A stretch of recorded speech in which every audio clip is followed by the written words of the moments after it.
I am doctor Neetu Mathur और हमने last lecture में बीएससी पार्ट 1 का जो पेपर 3 है डेवलपमेंटल बायोलॉजी या परिवर्धन जैविकी, उसी में हमने लास्ट लेक्चर में लिखा कि फेट मैप क्या होता है।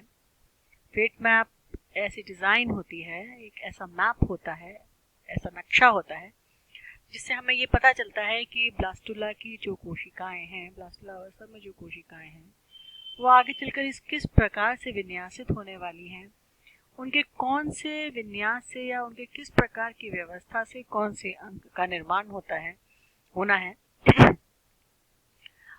वो पूरा डिज़ाइन जो किया जाता है, उसकी पूरी जो मैपिंग की जाती है, कोशिकाओं के जो ब्लास्टोमियास होते हैं उनके भविष्य की, उनके फेट की जो मैपिंग की जाती है, उनके भविष्य की जो नक्शा बनाया जाता है, उसको हम फेट मैप बोलते हैं। तो हमने ये फेट मैप जो है वो देखा कि किस प्रकार से फेट मैपिंग की जाती है और उसका क्या महत्व है, किस तरह से एम्ब्रियोलॉजिस्ट जो हैं, भ्रूणिकी का अध्ययन करने वाले जो साइंटिस्ट हैं, वो किस प्रकार से इसका उपयोग आगे जंतुओं के बारे में जानकारी प्राप्त करने में करते हैं, किस प्रकार से भ्रूणी अवस्था में ही कोशिकाओं के भविष्य का पता लगाया जा सकता है कि कोशिकाएं आगे चलकर किस प्रकार से विन्यासित होकर कौन से अंग का निर्माण करने वाली हैं।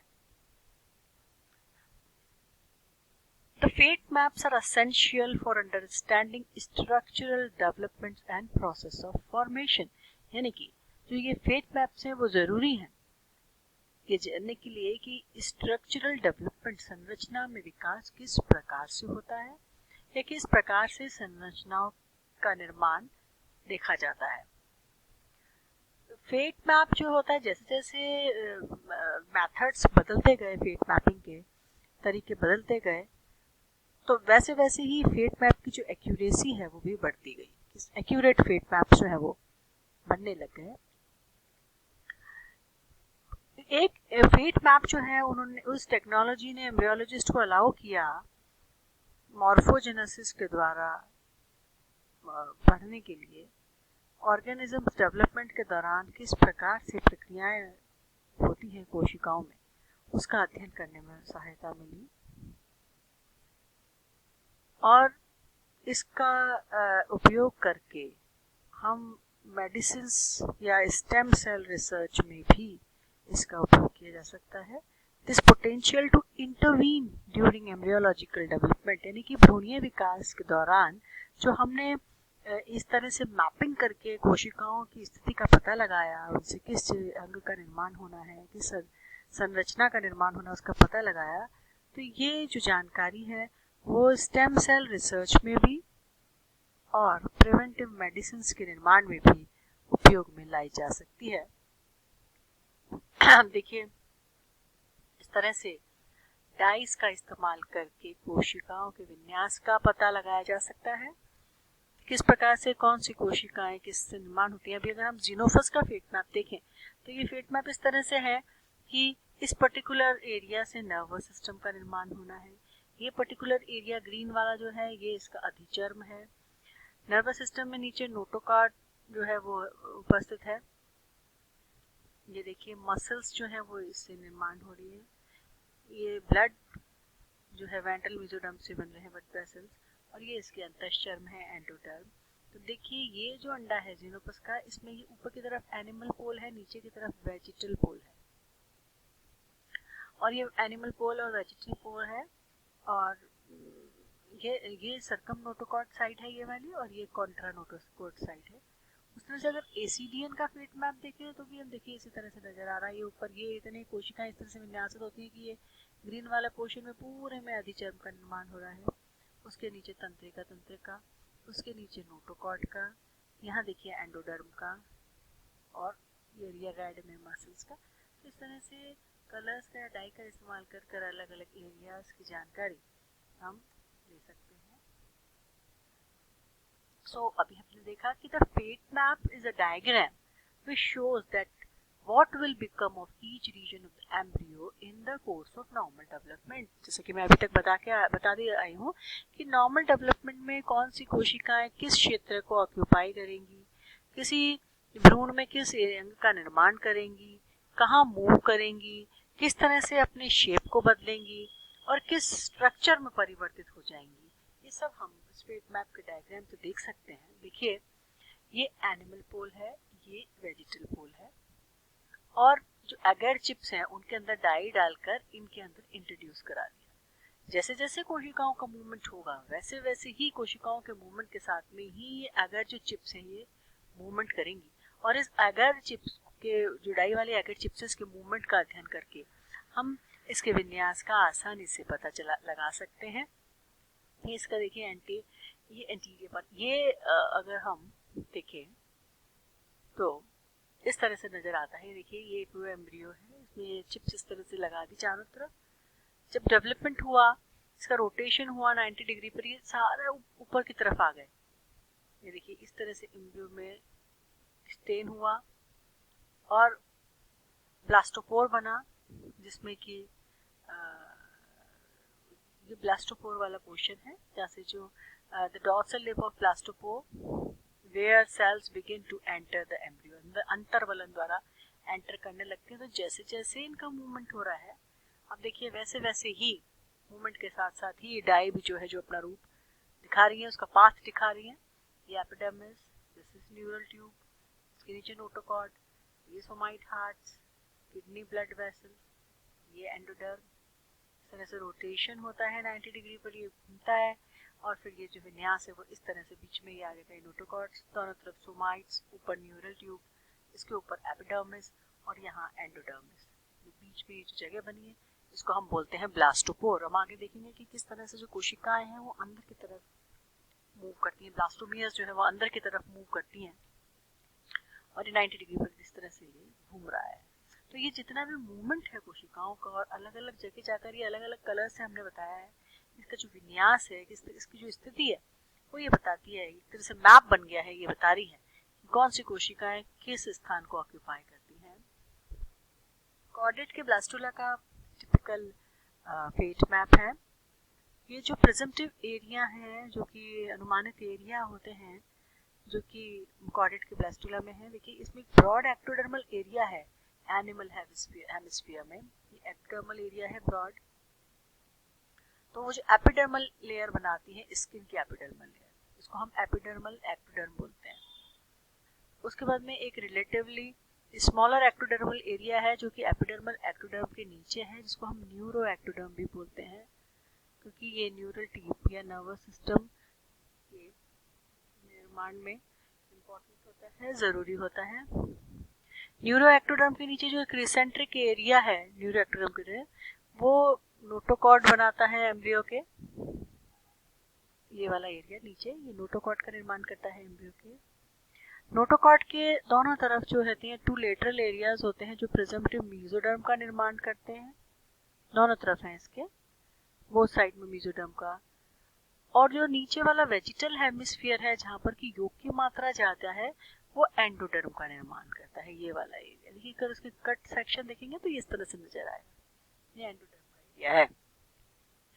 और नोटोकॉर्डल एरिया का जो कॉर्डल मार्जिन है वो स्मॉल स्ट्रिप ऑफ ब्लास्टोमियास है, वो कहलाती है प्री कॉर्डल प्लेट रीजन। वो हेड मेसोडर्म का भी निर्माण कर सकती है। तो इस तरह से हम देखते हैं कि कोशिकाओं के विन्यास से हम उनके भविष्य का पता लगा सकते हैं। अब देखिए फेट मैप ऑफ एम्फिऑक्सिस है। इस तरह से एम्फिऑक्सिस में क्या होता है, और क्लीवेज के पहले ही हम उसके फेट का पता लगा सकते हैं। तो फॉर्मिंग एरिया जो है अनक्लीव्ड एग में, the future endodermal cells lies at the vegetal pole, है ना, ये जो वेजिटल पोल है वहां पर एंडोडर्मल सेल्स प्रेजेंट होती हैं, and would subsequently form the floor of the hypoblast of the blastula. इसका फ्लोर का निर्माण, देखिए एंडोडर्म जो है फ्लोर का निर्माण करती है, ये एंडोडर्म फ्लोर का निर्माण करती है। The area at the animal pole would form the presumptive ectodermal cell। ये जो एनिमल सेल है वो एनिमल पोल है, ये वाला, ये एक्टोडर्मल सेल बना रहे हैं, है ना। और जो वेंट्रल ग्रे क्रिसेंट एरिया है, the future posterior end of blastula, जो एक्टोडर्म और एंडोडर्म के बीच में है, वो मेसोडर्म का निर्माण करते हैं। वो इसको प्रेजम्पटिव जो है वो मेसोडर्म का निर्माण करते हैं, जो एक्टोडर्म और एंडोडर्म है उनके बीच में। तो जो प्रिजम्पटिव एक्टोडर्मल, मेसोडर्मल और नोटोकॉर्डल और न्यूरल सेल्स हैं वो subsequently epiblast of the blastula बनाते हैं। वो एपिब्लास्ट वाला रीजन है। तो हम देखते हैं किस तरह से अर्ली गैस्ट्रुला जो है उसमें कोशिकाओं का विन्यास देखिए, अलग अलग भाग जो है जो हमने अलग अलग कलर से निरूपित किए हैं वो सेल इस और एनिमल के अलग अलग एरिया का निर्माण करेंगे, एंटीरियर रीजन हो चाहे वो पोस्टीरियर रीजन। तो एनिमल पोल जो होती है वो सेकंड पोलर बॉडी से मार्क की गई है। गैस्ट्रुलेशन के अंदर टिश्यू का मूवमेंट मिनिमल है, तो वो they do not change except that the presumptive endoderm, somites and notochordal invagination into the blastocele। जब तक अंतर्वलन नहीं होता है तब तक जो टिश्यूज हैं वो बदलते नहीं हैं। तो एनिमल जो पोल है वो वेंट्रल साइड की तरफ शिफ्ट हो जाता है, गैस्ट्रुला स्टेज में वो बढ़ जाता है, और जो पोस्टीरियर पोल होता है वो अप्रोक्सीमेटली इक्वेटर की लाइन में ही उपस्थित रहता है।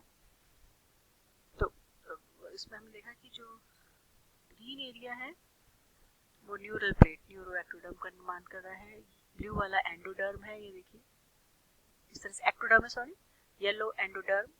तो इस तरह से ये जो कोशिकाएं इस तरह से थी, इनके अंतर्वलन होने से ये इस तरह से विन्यासित हो जाती हैं और अल्टीमेटली जब ये अपना रूप बदलेंगी लेटर गैस्ट्रुला में तो वैसे के वैसे ही ये अंगों के अंदर परिवर्तित हो जाएगी। अच्छी तरह से हम चिक का फेट मैप देखते हैं।